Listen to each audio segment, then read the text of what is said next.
very, very strong into a matchup like the Jax as well. It played carefully, it played correctly. Similar to Gragas, you can, if you're in hammer form, just knock the Jax away, play defensively up there. And Maokai's going to have a lot of power in this top jungle duo. On the bottom side, on to Impact. Yeah, what happened when Ben TP'd bot last time. Yep, you can see a little bit of spare time for the Zeri, but now the engage comes through. Impact does have the counter-strike, has of course skilled that one.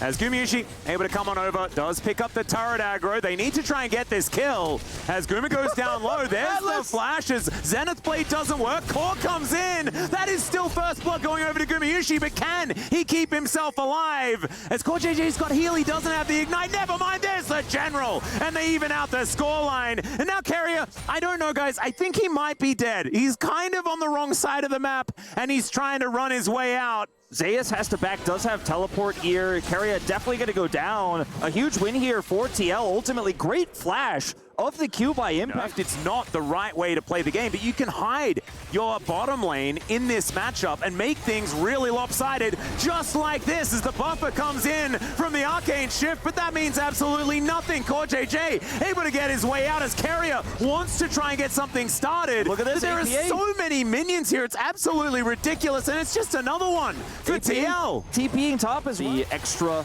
time he had in mid lane there. Will be able to TP back to lane. Has a pretty big CS advantage himself. Yeah, once he catches this wave. So it's not all roses here for Team Liquid, but really great for the Zeri. And once that Cole finishes too, he's gonna have so much gold as Umpty, maybe a bit alone. Yeah, even the short fuse doing a fair bit of damage here to Ona, who does have mainly damage as the Mega Inferno Bomb comes in to flash forward from the APA, but it doesn't matter. Faker just sweeps up Umpty, puts him into the death chamber, and now T1, they have full control. You miss every shot you don't take. I mean, he still hit 2 people. True. And a dragon as well. Yeah. So he's just helping them with their clear. Yeah. At the end of the day, it's worth that. Faker coming over to threaten that at the same time bottom there as you mentioned. Ooh. Okay, will Impact move up further than he should, as they know Umpty is here as well, as there's the counter-strike. They start this one off. Nature's Grasp comes down. Glacial Prison comes in as well. Impact, the first one to be focused. The Permafrost comes in. Umpty not able to actually finish off the kill as APA. He turns up Mega Inferno Bomb, and that's going to be the kill for the Ziggs. Ona looking to run away. The short fuse. There's the satchel charge, and he closes the distance, and there goes the tree. Faker 1 versus 3, and even though these health bars are low, I don't know whether he's going to be able to take anything here. Utilizing these early spikes, they might be able to get something done. Unless Umpty has something to say about it as he moves towards the top side. There's going to be the special delivery. He's been tanking up this turret for such a long time. Grand Entrance is what locks it down. And the TL Flare pops up above Umpty. Weirdness into this game to allow Yon to have a 20 CS advantage up against Gumayusi. APA going to get thrown underneath the turret here, but Umpty is there to protect him. Doesn't land the ulti though, and down goes the Ziggs. I don't think Umpty's going to die here, but Core JJ finds himself on the wrong side of the map. Battle Dance gets himself out as Umpty comes on over and gives him a target to head toward. The Arctic Assault there. They have enough damage, and that's going to be the Dragon here going over to T1. It wasn't in the mid lane where he got punished on the Ziggs to this Emperor's Divide, but in fact, and is able to take him out. He doesn't feel too bad about it. He just knows he got outplayed. Yeah, don't lip read that. It was a naughty word, but still, it was a decent attempt, right? Because APA gets T1 need to make something happen here in mid lane, or this Dragon may be lost. Well, Solar Flare is going to come on through, but it's Umpty. He's able to tank that one up very comfortably. Mega Inferno Bomb is massive, and Ona just gets taken down. The Nature's Grasp finds absolutely nothing. Yeah, just used defensively there, but gets nothing back. Owner is dead, and that should be Team Liquid pushing ahead in terms of Dragon control here. They had the control, they had Prio, but they weren't happy with that. They wanted to pick, and they get it. Gumayusi looking for an opportunity here. It's Core JJ. He finds it. The quickness was on, and Yon's going to take him down. Inner turret is going to be a prize as well, as Faker was on the inner turret, but Impact is there to get rid of him. Outer turret and Dragon, and 2 kills here for Team Liquid. They are on a tear. They are on a tear indeed. Massive lead in this game now. Second Dragon goes to them. If they have the setup themselves to utilize J-Spoke, the range advantage that Gumayusi's going to have, but it's just the chaos that Team Liquid have been reveling in that's been working out. That one didn't quite so much, but it doesn't matter. Goomer is just dead, and Zeus has to flash to get out of the way of the Mega Inferno. APA is going to get some alone time with this turret. He's sitting on 2 items and a needlessly large rod. Corjay is threatening a dive. Well, the teleport's going to come out, so CoreJJ not going to be able to utilize the quickness there, and he's just dead. Empress Divide going to pick him up. And the unkillable Demon King himself is going to come over and say, stop with the funny business, guys.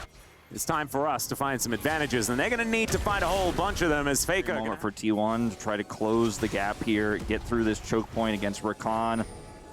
Ooh, this is dangerous. They're a little bit split. Still the 4 stack of T1. 4 versus 3 if T1 do decide to pull the trigger. Is here towards the top side. Mega Inferno Bomb going to help out, and Impact just puts down Zeus here. He says, I'm the better member of that team.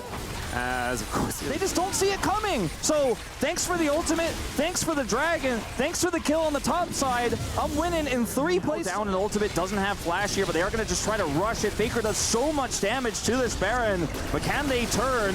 Yeah, full information now goes over to TL, and T1 are getting low. Mega Inferno Bomb connects onto 3!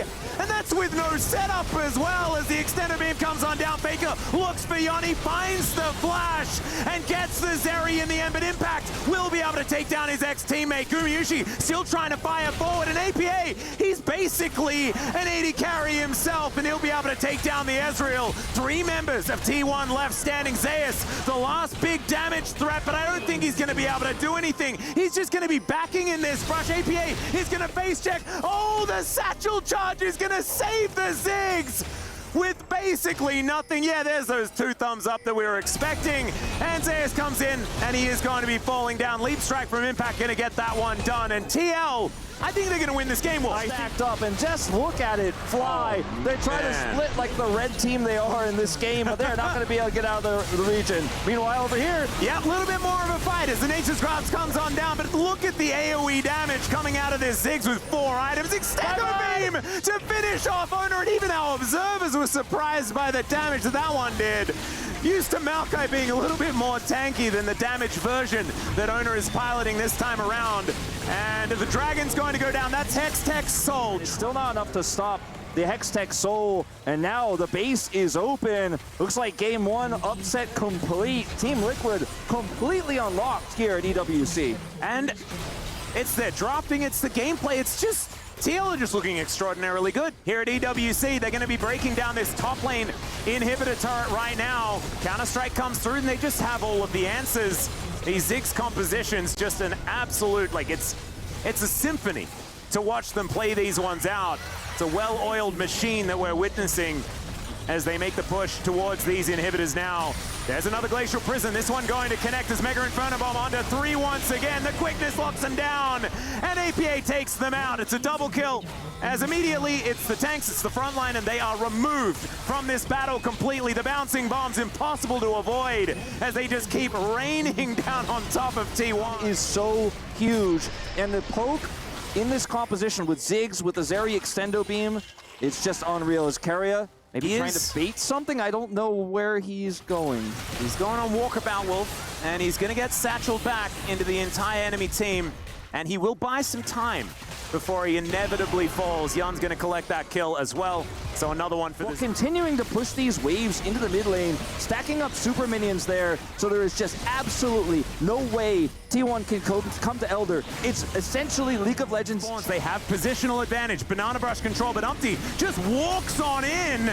Does not mind about this one whatsoever. They're all inside the pit. It is an absolute Thunderdome, but the Elder is taken by T1. Is this an opportunity? Impact says absolutely not, as they're getting torn to shreds. Carrier sliced down by the Zeri, and Team Liquid, they'll wipe T1 off the map, and they'll be taking game 1 right now. Not a chance in this game, start to finish. T1 don't get to play their proactive playstyle. They don't get to play the Leona into the Rakan bottom 2v2. It was TL pulling the strings, the puppeteers of game 1, start to finish.